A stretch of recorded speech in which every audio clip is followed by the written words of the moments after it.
everybody. How are you? I have somebody special with me today that is going to give us some insight. This is Lee, my sidekick, my partner in crime. And I want to share a little bit about how yellow slips came to be, how they work, and then I'll get Lee's input on how they work with teams in the field and all of that in our businesses. So I used to run the crews. This was before P for P. And if a guy made a mistake, I would just put it on the schedule and route it into the next day, and they would go fix the thing. There was never any repercussions, and they didn't even know about it sometimes. Because if another crew was on the next day, they were just going to do their cleanup. So if somebody complained about their weeding, somebody else the next day had to take care of it, which was very frustrating for them. They got frustrated with each other. Why doesn't so-and-so do his job correctly? So I always wrote them down. And so one day, we were in this tiny little shop, only had a counter about our space here. And I just took pieces of paper and cut them up and laid them all across the counter. And I wrote who the customer was, what the house was, and what the problem was, and who had done the mistake. So they came back, and I handed them all their papers and told them to go fix it. And they didn't like that at all because they were done with their day. And I just couldn't keep up with just all the mistakes and routing them back in to be taken care of. So I had about 8 of them. And so all these guys had to go back to these jobs that I had received all these complaints from. And Mike came in later and he goes, wow, that's a great idea. He said, they should all be pink. Like pink slips. I said, slips, that means you're firing somebody. We can't call them pink slips. And I'm like, well, it's Augusta, so why don't they be yellow?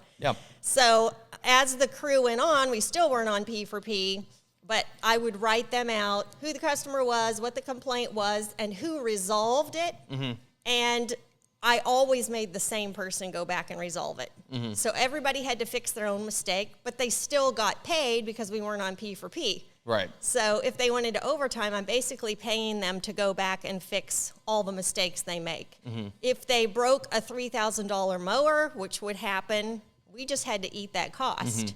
There was never anything to take away. There was never any repercussions at all. So we switched to this and called it the yellow slip system, and that was to have some accountability, and so the guys had to go back and fix things. But still then, before P for P, they were still getting paid because they were on hourly wages. So if they had to go fix their thing, there were still complaints, and there had to be a better way. So then we went to P for P. Were you there when we did it the old way without P for P? Yes, yeah. So most of my time in the field, I was actually not on P for P.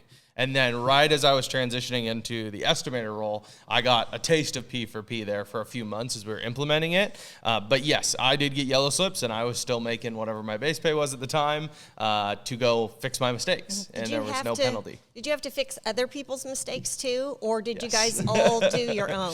I fixed a lot of people's mistakes, so and some people fixed mine. So that was frustrating, definitely when I was in the field, knowing that, okay, well, I'm not doing work that I want to do, whether it's like a project or like mowing properties that I like mowing. Now I'm fixing someone's mistake and I got to talk to a customer that's mad at me. That's a really uncomfortable position. And it's just frustrating because then I'm mad at, the guy who did commit this yellow slip or this mistake. Now I'm in charge of fixing it. It just didn't make sense. It didn't add up. Yeah. Some of the guys' responses were pretty funny. One guy, he came in one day and he had went and fixed somebody else's. And he was very stuck on himself, very narcissistic. And he goes, I fixed it, and they just love me, Liz. I think it was my smile. And I'm like, you're such an idiot. I just thought that. I didn't say it, but I thought it was so ridiculous that I'm like, you just wasted company money that you had to go back and do that. What a pain. Yeah, totally. So once we started P for P, of course P for P has evolved over time. But when we started it, we weren't amazingly in favor of it. We didn't know how it was all going to work. And of course, it's not so streamlined like it is today. So I had doubts about it. I thought it would affect the culture very badly. And I think that was probably partially your concern as well. And so what happened was, I would still route it in. It would be called a yellow slip, and they would have to go do this to-do or non-generating income thing, which means the company made no money. but I would route in these mistakes or yellow slips, and I would get texts all day. Am I going to get paid for this? Because if you do a job on P for P, you did the job. That's what you were paid for. And so they would be very frustrated when they didn't get any extra money except their straight time to go fix this. Right. And so can you share with us how we ended up splitting the money for somebody who had to go back and fix somebody else's? Yeah, and this is while we're on P for P? Yeah. Yeah, so basically if someone else, let's just say employee A and employee B, employee A makes a mistake, I'm employee B, you send me back to go fix it, well, I'm going to get paid base pay to fix it, but that money for my base pay is coming from employee A's P for P. And that, I think, was one of the concerns of team culture, is like, so we're going to take from one employee A, and give to employee B because employee A made a mistake. So that was definitely one of those things that seemed weird at the beginning, but as it became more normalized, it just made sense that if you made a mistake, you should go fix it, and if someone else has to fix it, their pay shouldn't be hurt, or the company shouldn't be hurt because you made a mistake that was ultimately negligence. Yeah. Before we had P for P, in Mike's book, he talks about that one of our employees had cut down 100 feet of a fence or more. Back then, we didn't have any kind of repercussions, and our insurance went up for 3 years. We couldn't find an insurance to cover us hardly because of such a big claim that we had, and there was no repercussions for that employee at all. So what if that happened now? Yeah, so if somebody were to make a massive mistake, let's call it, $30,000, which that fence was, fun times. If someone were to make a massive mistake, we would take from their P for P, but only for one pay period. I see. So we aren't going to penalize someone for $30,000. Realistically, if you had an employee that made a $30,000 mistake, they're going to be paying that back over the course of 2 to 3 years, realistically, if they're a high performer. If they're a low performer, they're going to have to work for you for 5 to 6 years to pay that back. Yeah, totally. And you're going to demoralize them and de-incentivize them. So as a company, there are elements where, cost of doing business is part of having employees and part of working in an industry where mistakes will happen, where there is a chance for damages, and you just take from one pay period. So a smaller example than the $30,000 fence was we had an employee once who, and you and I were managing at the time, broke a sliding glass window. So, had the string trimmer on high revs, threw some rocks, shattered someone's sliding glass window. Well, he was going to make $500 in P for P that pay period. Wow. The customer gave us a quote for the sliding glass window replacement, and it was $600. So he lost all $500 that pay period. Wow. The next pay period, though, he didn't lose any money. So basically, he paid for $500 for the mistake, and then the company paid for the additional $100 to just get the window fixed. So what if you had an employee that kept on making these mistakes, and maybe he doesn't even make P for P ever? So what do you have to decide at that point? Do you let them go? Yeah, so what we say, specifically like the locations that I oversee for Mike, we tell our employees, you are never going to be fired for the quantity of yellow slips. Okay. You will be fired if you don't practice ownership over those yellow slips. I see. Right? So yes, it's kind of a double-edged sword. You could fire someone over quantity, but if you practice ownership over yellow slips, the quantity will go down over time, right? So we're just incentivizing them to take ownership. The quantity goes down. It's a win-win. They're going to make more P for P. The business is going to make more money on their labor. When you do have someone who is a chronic abuser of the yellow slip system, they just fly through jobs, they make mistakes, that's where you do need to have a tough conversation as a manager and just say, hey, you've made some pretty bad mistakes. These are clear negligence. Like, you're just missing things. You're moving too fast. You're whatever. What we would do in that situation is, it's commonly overused, but a PIP, a performance improvement program. You are going to now go with a high performer, a leader, someone who's been here for a couple years, and you are going to watch everything they do while you work with them, and they're going to kind of retrain you to not make those kind of mistakes. I see. Yeah. And to slow down and kind of monitor you till you get your act together. Yeah. And one thing that I like to tell our employees too is, I did get a taste of P for P right at the end. I was never the highest paid, right? And someone else on our team who I don't think would mind sharing, Brad, who still works with us, he was never one of the highest paid guys. But I can guarantee you this, Brad and I always had a bonus on our paycheck. Yeah. Because we were consistent and we didn't make mistakes. And that's what P for P rewards, is an employee who's efficient, who's consistent, and avoids mistakes. Now, there will be times where, yes, a lawn is overgrown, you have a tough day, it's raining and you're moving slower. You might not make as much money. But then on the days where the the conditions are ideal, you can go out and crush it. Definitely. Right? So I tell the guys, hey, it's about consistency and avoiding yellow slips. Back to what this conversation is about. Avoid yellow slips and be consistent. Don't be the fastest guy. Just be consistent. Yeah. So then the next question that any employee who's watching this or a business owner is, you're paying straight pay for these guys and you have people who are doing equipment. What if they break equipment and things like that? How does that get charged? What kind of repercussions is there? Is that a yellow slip? Yeah, so ultimately it comes down to, we draw the line at negligence. Okay. And that would be if they completely made a mistake that is 100% their fault and was 100% preventative, that is going to be a yellow slip, and that could potentially make them lose P for P dollars. Now, if it was, hey, I was pushing the mower and it literally backfired, and like I checked the oil, the gas was good, everything was running properly when I started it, and it just backfires and all of a sudden it's blowing black smoke. All right, we're going to take it to the shop. That's not on the employee, right? So another example, and this is Nick Reed, I'm just name dropping, who's now a franchise owner in Augusta. He just took a mower over a stump and he thought, oh, I have clearance, right? And he rammed the blades right into this stump. Well, and guess what? We had to change the whole drive shaft in the mower. That was negligence, right? He could have just went around the stump, and he admitted it, which, you know, I applaud that. You and I both applaud that. Like, he took ownership, so he was not fired for that negligence, but he did lose P for P because he made a negligible decision. Yeah, we could go into a whole lot about the P for P thing too. So how do you think the yellow slip system affected our culture?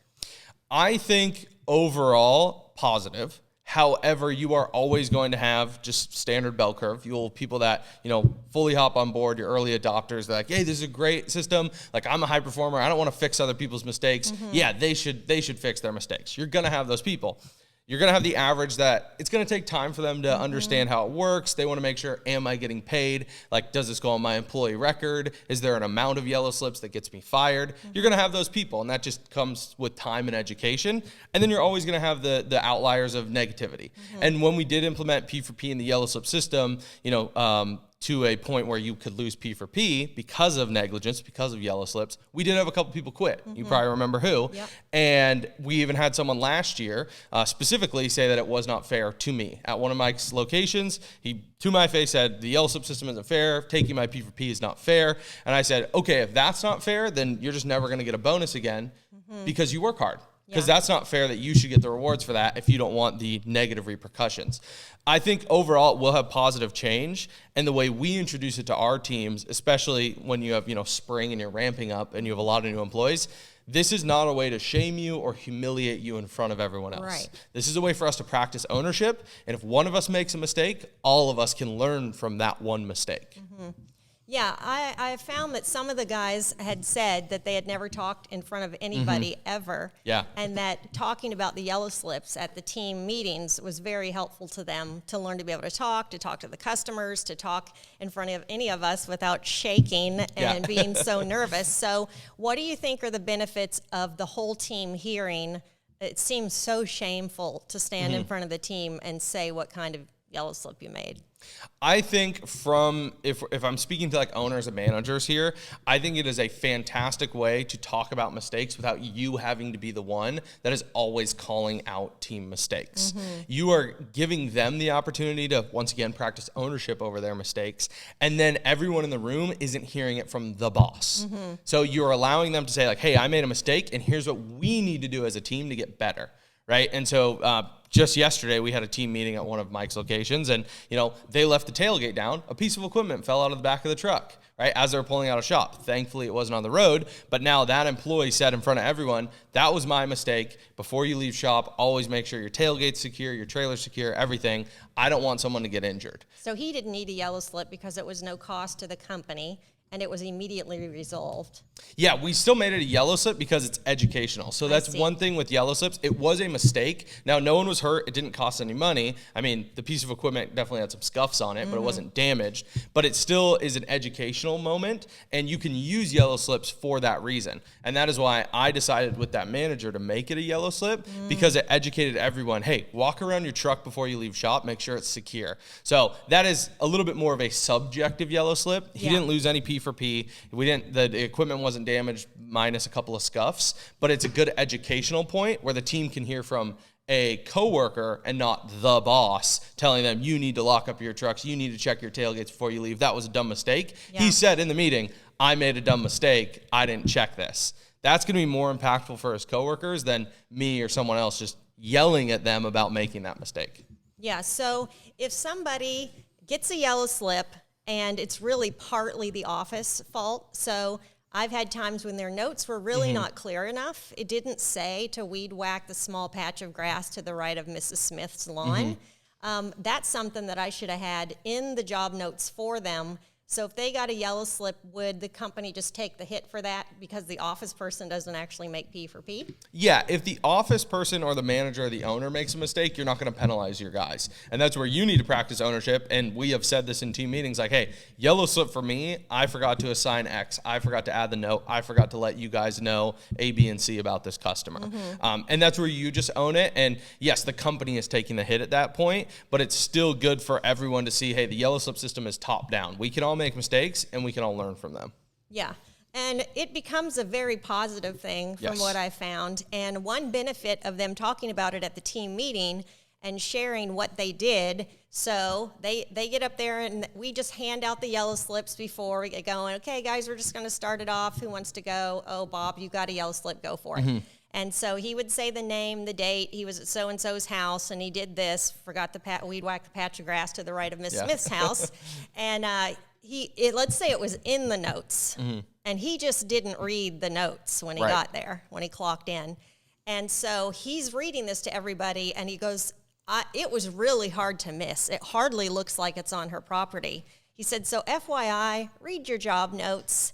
And he just gave the address, the customer's name, what he learned from it, and he saved 15 other guys from making the same mistake the next time they were at Miss Smith's house. So some people find it very shaming, and I've had people that take it so hard. I remember Austin, name dropping again. He now owns a location in Texas. I told him about a yellow slip one day, and it was so ridiculous. He fell to his knees, and he was, oh, my word, and just like overreacting, in my opinion. No. But he was so devastated that he would get a yellow slip. And those are the people that become the great owners. They actually care. Yes. And because the way I handled it, it is now the way he would handle his employees. I would be like, seriously, just own the thing and go fix it. But it really bothered them when they start to take ownership of everything on the property and their jobs. It really bothers them when other people make the mistakes and they start training them, hey, don't do that. You're going to break that, or next time this happens, do this or that, saving them the yellow slips. So do people always have to have yellow slips, or can you just fix it in the moment, kind of tell the person and move on? Yeah, I think that's where there's an element of subjectivity, right? I think yellow slips should be objective. Was there a mistake made? Was there a customer complaint? Okay, great. Well, if it was a customer complaint that the guys are still on the property, it's like, hey, go talk to the customer right now and just clear it up. And then I wouldn't necessarily make a yellow slip. The customer just didn't think to come out and talk to you. They called the office. Hey, they just called me. You need to go talk to them, get it figured out. So I'd say not everything needs a yellow slip. I specifically use yellow slips when there are like legitimate customer complaints, legitimate moments of negligence, and are they educational for the whole team? Yeah. So if a customer calls and the guys have to go back, do they have to knock on the door and actually talk to the customer? Because that would be, oh my word, that would be so humiliating. Yes, that is what we train. So you're still supposed to go back to the property. We try to go same day or next day. You know, whenever you make a mistake in your business, speed is important. That's why we write yellow slips immediately. We talk about them immediately. We send the guys back as soon as possible. They are required to knock on the door if the customer's not home. Totally fine. They just fix it, take pictures of whatever they fixed. If you can, provide picture evidence. Sometimes the yellow slip is very minor, but yes, they are required to go talk to the customer. Okay, and what if they break their bird bath or something like that? Can they go themselves and go purchase something if they broke a block, or can they just go take care of it themselves that day, knowing it'll be a yellow slip and knowing they'll have to come back, but they don't get any more money for the project? Or do you tell them, just let us know right away and we'll take care of it? I think it comes down to like your team, how big it is, how much you trust your team, how capable they are. A lot of times what's going to be the best is, in my opinion, managing, in my experience, I've managed larger teams, 10 to 20 employees. I typically like to just kind of throw money at the customer or give the customer a free service. I see. So what we typically will do is, like a bird bath, or a very common one, right? You're mowing next to a patio and you suck up a mat, right? Yeah. Or a rug. Yeah. And I just call the customer, hey, looks like we damaged the rug. The mower got a little too close. We tore up the corner. How much was that rug? We'll go ahead and discount that on your bill. So that also helps the crew out, knowing that, okay, they don't have to waste a ton of time going to Home Depot, finding a rug. Then they get a rug that doesn't match and the customer's mad that it's not the same style or whatever. We just ask, hey, how much was it? And then if they say it was $50, fantastic. We're going to take $50 off your bill. And then that $50 is going to come from that crew member's P for P. I see. And that is such a good idea, because what if I had hit a little light that was a set of sidewalk lights, and I told the customer that I would find another one? Some of them are impossible to find. Yes. Maybe they bought them 10 years ago. And so then I have to buy a whole set, or I tell them, how much was your set? Well, my goodness, they could be $250 because they have a whole sidewalk full of them, and it was a package of 6. So then I had to buy 3 or 4 packages. So at that point, it's easier to give the money to the customer, because I've wasted so many hours trying to find the product to replace it with. Yeah, it's going to waste a ton of the business's time, as well as potentially your crew's time, and then your crew gets stressed, and then they're overwhelmed by this yellow slip, like, oh, it's taking so much time. Typically, I just like to throw money at the customer or give them a mow for free or whatever it is. Yeah. So we are in the lawn care, landscaping business.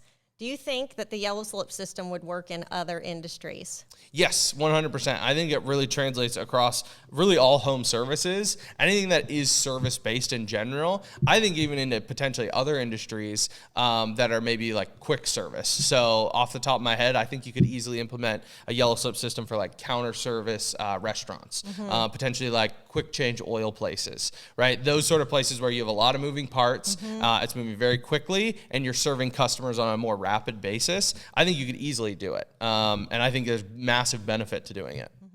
You mentioned that like the speed of resolution is very important to you.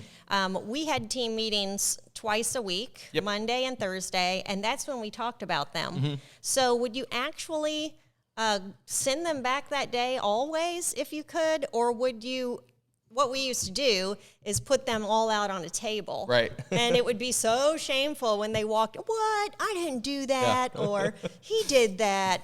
And so they would see all these, and then on the day of the meeting, they just grabbed theirs, and then we talked about it at the meeting. But what if you have them all there, but you kind of need it to be done today? Do you let them come in and you just say, hey, you need to go take care of whatever right now? And you still leave the yellow slip there to be able to talk about it at the next meeting? Yeah, so the yellow slips just kind of stack up until the meetings, Okay. but we'll try to resolve them before the meeting. The only time a yellow slip would be talked about at a meeting that hadn't been resolved yet would be if it happened the day before, right? And we didn't have time to go back and service it. Most of the time when a yellow slip comes in, usually customers that complain are going to complain same day or next day. Yeah. So you know within 24 hours typically, which means your crew is still out working in that area. So I'm going to send them back pretty much immediately. I see. And then, you just stack up the yellow slips, and then you don't talk about them until your scheduled team meeting. Okay, but what if the job was 30 minutes away? Would you wait till the next service day of that particular thing? So let's say it happened in Bellingham, which is where our shop is, but then in Linden, it might be, 20 minutes away, 25 minutes away. And you wanted to send them right back that day. Would you just wait till the next service day in Linden if it wasn't a big deal, and tell the customer, the next time we service your property, we'll take care of that? Typically, no. We're going to want to send the crew back immediately because customer resolution is going to be one of the biggest things to combat attrition in a service-based business. I see. When you have customers sitting and mulling over something they don't like, you give them a week to sit and be mad about something, they're going to cancel on you. Or when the bill comes at the end of the month, they're going to bring up the fact that you waited a week to fix something and they want a discount. So speed is always one of the most important things to do when dealing with customer complaints, customer resolution. And yes, if it's 20, 30 minutes away, you just tell the guys, don't make that mistake. If you don't want to drive an extra 20 to 30 minutes, don't make the mistake. Double check. Walk around the property a second time. Don't get too close to the house. Whatever it is, just you could have prevented it by taking an extra 30 seconds to a minute. Now you're wasting 20 to 30 minutes driving because you didn't want to take that extra couple minutes. So if it happened on a mowing route and you're sending 2 guys together, would you try to have the same guy go back, or do you do the convenience of your mowing routes and just have somebody else take care of it? How much do you try to route that person in? Yeah, I would say 90% of the time, we're going to try to give it to the person who made the mistake. Okay. And that's part of the ownership side of it. Like, if you made the mistake, you should have to own that mistake and own the resolution. Now, the 10% of the time where we assign it to someone else, maybe it is a convenience. They're literally right next to the customer. So, yeah, I'm going to be nice to the employee that made the mistake and have someone else fix it for him because they're right next to that customer. But 90% of the time, 100% of the time, if you can, assign it to the person who made the mistake. I had Augusta do a job for me last week, and because of where I work, I just tell him, I don't need pictures or anything. I know you'll do a good job. But there was one thing I had on the bottom of the job notes, and that was just pick up this log that's to the right of the trash bins. And so I get there, and I'm like, I can't lift the thing. It's like, I don't even know if it has cement on it or whatever, but it's heavy. It's like this long, this round. And so I needed them to take it away. Totally. So I asked if they would come back and do it, but I was very torn to even ask, but I couldn't do it myself, so I asked. And so this time, they'll just grab it the next time they come. But did those guys actually get a yellow slip for that? Yes, they did.